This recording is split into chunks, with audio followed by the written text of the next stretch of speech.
I finalized something in my medical preps. Some of you are going to say, Dave, you are off the deep end. You don't need that kind of stuff. But let's talk EMP.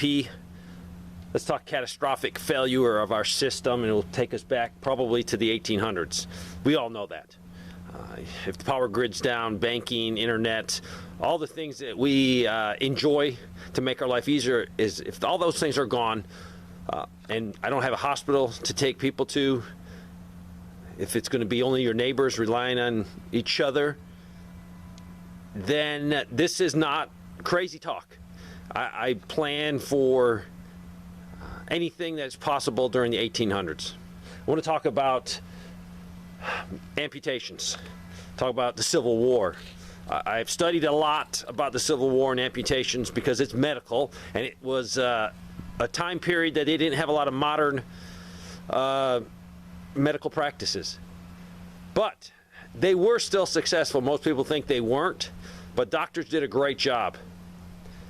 And if you have to amputate a limb, hopefully you have a doctor or a nurse or some medical personnel that have some experience.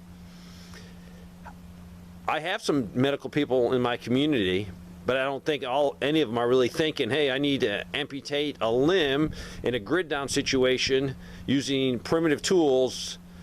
I just don't think they think of that right now. Some of them are not preppers, but they are open-minded, and they do realize that our country's in the wrong path.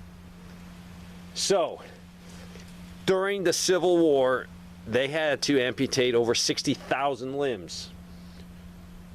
That was the most common surgery that was done during the time. And they did it for a couple reasons. First, to stop gangrene. Also, if you had uncontrollable bleeding, they could not control the bleeding, they might have to amputate it. Back then, they did have chloroform near the end of it and ether, and that was very helpful. I don't know what we'd use today. I actually have a couple guys I know talking about chloroform.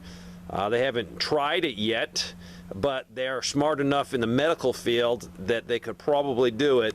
Their worries is giving too much to someone and then not waking up. But let's hypothetically say in a grid down situation, you have to amputate someone's leg. You're going to need a few tools. First of all, a basic surgical kit or a dissection kit. Scalpel will be your first thing, and that's going to be used to cut through your skin.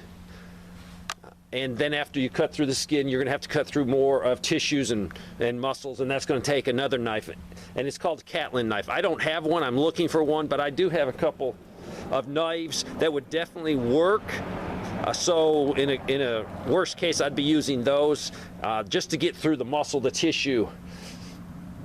When you're cutting the skin, there's a few ways to do it, and this is not a video on amputation, that's for sure. You need to do your own study.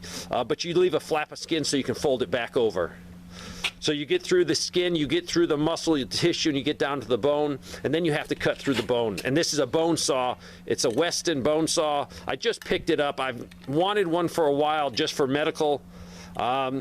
They sell on Amazon. I'll put a link there. You can get it at Walmart, but usually right now Walmart has just clearanced all of them out, and that's where I got this one, half price. So I was really glad to get it to put in my medical kit, just for that situation. Now, if I have to use it to slaughter an animal, we just do here on the homestead chickens and rabbits, so we don't need this.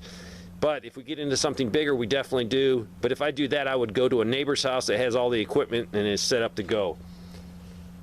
So, when you think about what they're going to do in 1860 and what they had to do today in a grid down situation, it's really the same. Now, we're going to have the advantage of antibiotics to fight the infection. The success rates of the amputation was really based on what they amputated. If you had to do a finger or a hand, as you move towards the torso of the body, closer to the torso is less chance of surviving. You might only have a 30% chance if you had to take an arm off at the shoulder where the whole shoulder's gone. So the further away you can do the amputation, the better chance you have to survive. I mean, I think it was close to 65, 70% survival rate with the amputation during the Civil War. And doctors were known as sawbones. That was their nickname. You can look it up. You'll see piles of limbs in piles after a major battle. The reason they had to do it very quickly is they had so many patients, and they didn't have the time to do it a better way to save that person's arm or leg. They tried to save the person's life, and they also had 100 people waiting for them. So they had to go quicker. In our case, we might not have 100 people. We might have only one patient. So we can use better techniques. And I'm not advocating not going to the hospital. Go to the hospital, seek professional care at all times, unless it's a grid down situation. And then you seek the best treatment you can.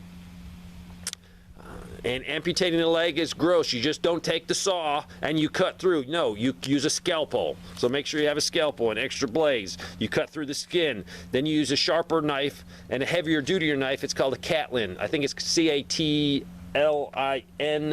I think that's how you spell it. I have some butchering knives that will work the same.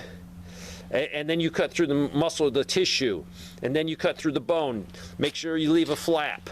Then what are you going to do when you cut through and you have arteries? You need to tie off those arteries. We have modern sutures that can do that. If not, they used horsehair. They used silk, and they tied them off. Before they covered the bone up, they would scrape the bone so there's no sharp points to poke through the skin that you put around. So it is possible in a grid down situation if you're medically prepared, because we will have much better resources if you prepare now. If you do not prepare now, then you're going to be using a hacksaw from the garage, a knife from the kitchen. So if you're a prepper that has really taken care and checked all your boxes, think about this. Think about a surgical kit. Think about a way to cut bone. It might be important in a grid down situation. I'm not trying to be morbid and bring you crazy topics. I'm trying to bring you topics that if an EMP goes off, you will face this. You might have to do an amputation. Thanks for watching.